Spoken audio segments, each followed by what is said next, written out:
Всех приветствую на своем канале. Сегодня мы с вами познакомимся с чувашскими сказками, которые называются Альдюк, Сыны ветра, Коза, баран и 7 волков. Приятного просмотра! Давайте начинать. Очень интересная и необычная сказка Альдюк. Жили старуха со стариком. Был у них сын Иван. Старики управлялись дома по хозяйству, а сын ходил на охоту. Как-то старуха говорит мужу: «Старик, пора бы женить Ивана.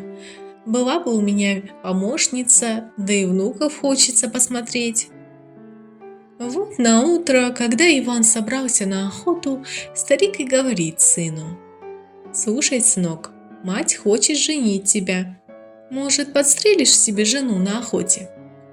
Ничего не ответил Иван, улыбнулся и ушел. Вот идет он по полю и видит, дикие гуси летят. Иван натянул лук, прицелился и пустил стрелу. От косяка отделилась одна птица и стала падать. Взял охотник раненую гусыню и пошел домой. Мать Ивана обрадовалась удачной охоте, ощипала птицу, а перья бросила в огонь. И тут совершилось чудо. Гусыня превратилась в красивую смуглую девушку. Старики и Иван обрадовались и вскоре сыграли свадьбу. Утром молодая пошла к роднику за водой. Смотрит, летит караван гусей. Увидели ее гуси и закричали: «Наш путь лежит прямой, летим, Альдюк, домой. Тебя отец там ждет, и мать там слезы льет». Услыхала это Альдюк и пропела: «Я б за вами полетела, если б крылья были целы. Не могу, они сгорели, век мне жить с людьми в деревне». Бросили гуси по перышку и улетели. Молодая подобрала их, спрятала под платье, подхватила коромыслом ведра с водой и пошла домой. Старуха встречает молодую в сенях и говорит: «Что-то ты долго задержалась». «У родника народу было много», — отвечает Альдюк. На другое утро опять пошла она за водой. И опять летят гуси и кричат: «Наш путь лежит прямой, летим, Альдюк, домой. Тебя отец там ждет, и мать там слезы льет». Заплакала Альдюк и пропела в ответ: «Я б за вами полетела, если б крылья были целы. Не могу, они сгорели, век мне жить с людьми в деревне». Снова бросили гуси по перышку и улетели. Молодая подобрала их, спрятала под платье, подхватила коромыслом ведра с водой и пошла домой. Старуха встречает Альдюк в сенях и говорит: «Что-то ты долго задержалась». «У родника народу тьма собралась, пришлось ждать», — отвечает Альдюк. Прошло 2-3 года. У Ивана и Альдюк родился ребенок, а все скучает Альдюк по родному дому. Вот пришла она, как обычно, за водой, и опять летят гуси и кричат: «Наш путь лежит прямой, летим, Альдюк, домой. Тебя отец там ждет, и мать там слезы льет». Заплакала Альдюк и пропела в ответ: «Я б за вами полетела, если б крылья были целы. Не могу, они сгорели, век мне жить с людьми в деревне». Бросили гуси, как и прежде, по перышку и полетели дальше. Альдюк подобрала перышки, достала прежние, сделала крылышки, приделала к плечикам, прыгнула, превратилась в гусыню и полетела за своими. Дома ждали Альдюк, но так и не дождались. Пошли искать к роднику — нет. Только ведра стоят и коромысло валяется. Пошли искать по деревне — нет. Никто ее не видел. Так и вернулись ни с чем. Прошло сколько-то времени. Однажды утром сын Ивана проснулся рано-рано и стал плакать. Отец и соску давал, и зыбку качал. Ничто не помогает. Плачет и плачет. Оставил Иван ребенка и сел плести лапти. Подумал, что ребенок сам уймется. В это время на крышу Иванова дома прилетела дикая гусыня и жалобно запричитала: «Мать родимый, пожалей, горьких слез не лей!» Старуха вышла, стала размахивать руками и кричать: «Кыш-кыш, что это за птица тут распелась?» Гусыня замолчала и полетела на другое место. Ушла старуха. Прошло немного времени. Ребенок все плачет. На крыше опять запричитала гусыня: «Мать родимый, пожалей, горьких слез не лей!» Вышел старик и тоже закричал: «Кыш-кыш, что это за птица тут распелась?» Гусыня отлетела в сторону, а когда старик ушел, вернулась на прежнее место и снова запричитала: «Мать родимый, пожалей, горьких слез не лей!» А ребенок все плачет и плачет. Не выдержало сердце птицы, слетела она вниз. Дверь в избу была открыта. Гусыня влетела и села над зыбкой. Увидел Иван птицу, бросил лапоть и быстро захлопнул дверь. Взяли гусыню, ощипали ее и перья сожгли. И снова стала гусыня смуглой молодой женщиной. С тех пор Альтюк уже не помышляла о бегстве к родителям и жила с мужем душа в душу. Сыны ветра. Жила в одной деревне бедная вдова. У нее был 10-летний сын Иван. Однажды мать послала Ивана на мельницу смолоть немножко ржи. Взвалил мальчик на себя с полмешка зерна и пошел. Шел и решил отдохнуть. Хотел было поставить мешок, да выпустил его из рук. Ударился мешок о землю, разорвался по швам, и зерно высыпалось на дорогу. Тут налетел сын ветра и разбросал зерна по полю. Иван вернулся с худым мешком. Рассказал он матери о несчастье. Она и говорит: «Иди, сынок, к матери сыновей ветра и поведай ей о нашем горе. Может, вернут нашу рожь?»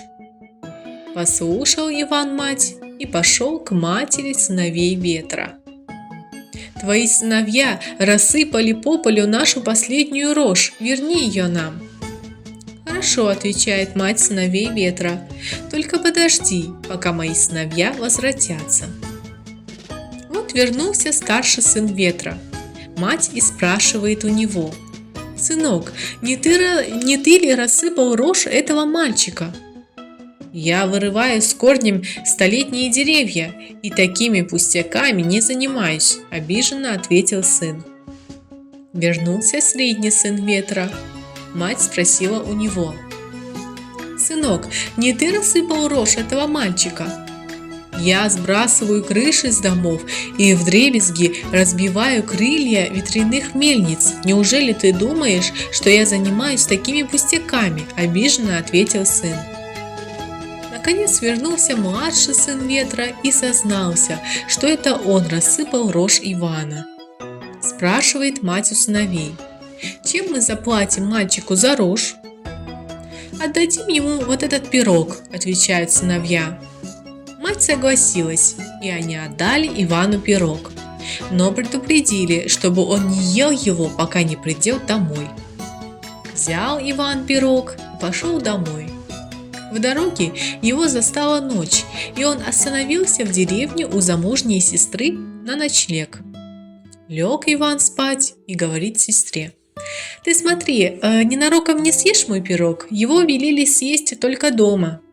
Хорошо, братец», — отвечает сестра, «ты устал с дороги, спи спокойно».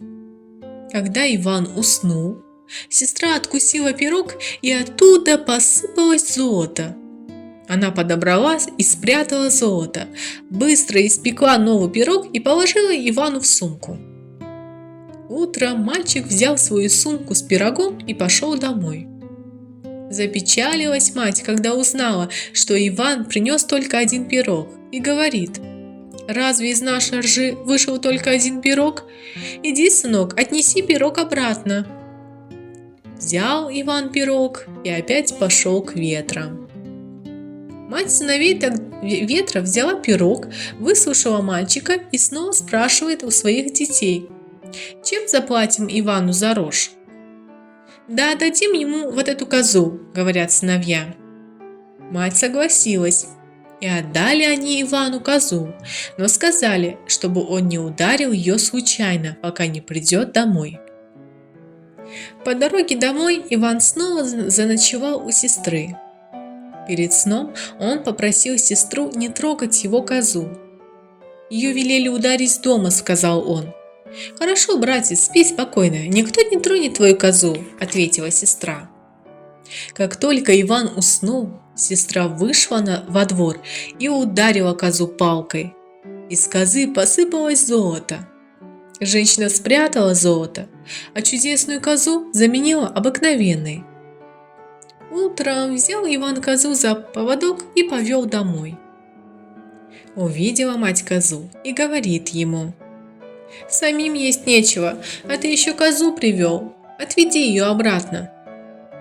Взял Иван козу и снова пошел к ветрам. Мать сыновей ветра выслушала мальчика и спрашивает у своих детей: «Так чем мы заплатим Ивану за рожь?» «Дадим давайте ему вот этот чукмар», — говорят сыновья. Мать согласилась, и они дали Ивану чукмар, но предупредили, чтобы в дороге он не вздумал сказать «Маши чукмар». На обратном пути Иван опять заночевал у сестры. Перед сном он попросил не говорить дубине «Маши чукмар». «Хорошо, братец», — ответила сестра, — «спи спокойно, никто ничего не скажет твоему чукмару». Как только Иван уснул, сестра подошла к чукмару и шепнула «Маши чукмар». В тот же миг подскочила дубина до потолка и давай колотить женщину, так кричать не своим голосом и звать на помощь брата. «Все верну, братец Иванушка, только останови свою дубинку». «Перестань, чукмар», — скомандовал Иван. И дубинка успокоилась, легла у ног хозяина.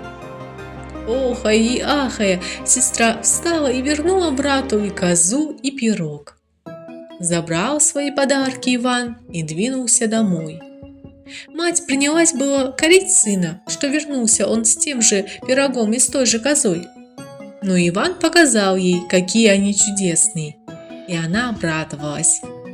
С тех пор жили Иван с матерью счастливо. Друзей и добрых людей угощали тем, что давали пирог и коза, а недругов и злых почивали дубинкой. Коза, баран и 7 волков. Один мужик за какие-то провинности выгнал козу, а другой – барана. Заплакала коза, пошла по улице и встретилась с бараном. Потолковали они и решили уйти от злых хозяев, куда глаза глядят.